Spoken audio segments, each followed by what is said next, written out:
What would be the consequences of angering a Navy SEAL's most elite warrior? Reese woke up from a coma and found all his teammates dead. Only he survived. When he returned home, he discovered that his wife and daughter had been brutally murdered. As the leader of a US Navy SEAL team, he lost everything in a single night. Now, the only thing keeping him alive is revenge for his family and fallen brothers. Fueled by rage, Reese decided to take down everyone behind it one by one. Anyone on his hit list would never see another sunrise.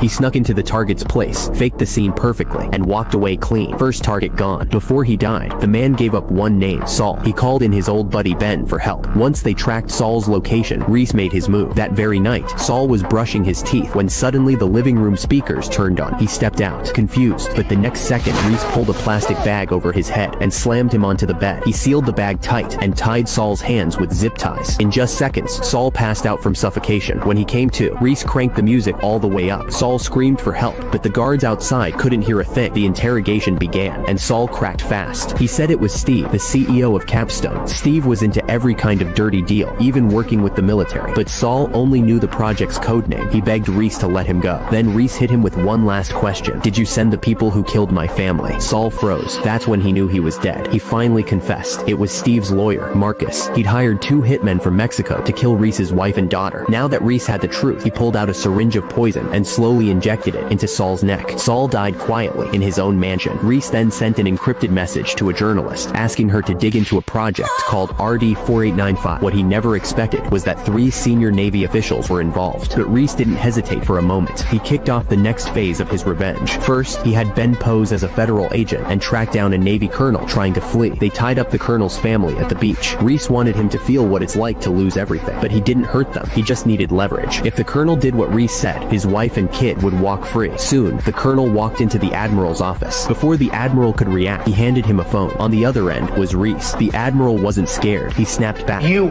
aren't shit. You are a wisp of smoke blowing down the jet stream. Is that right? But then the colonel unzipped his jacket, blank-faced. Underneath, a vest packed with explosives. The admiral realized what was coming, but it was too late. Reese hung up. The bomb went off seconds later. Reese went after his old SEAL instructor. He didn't say a word, just tackled him. But Black wasn't some rookie. He trained Reese himself. He slammed Reese to the ground, but this wasn't the same Reese he once knew. Reese locked his legs around Black's neck, twisted his arm till it snapped, and jammed a sedative into his thigh. When Black woke up, he was floating in the ocean, tied to a log, the same drill he used to put his trainees through. But now, he'd sold out for money and helped destroy the very SEAL team he'd trained. The same method he taught ended up drowning him too. But Reese's revenge was far from over.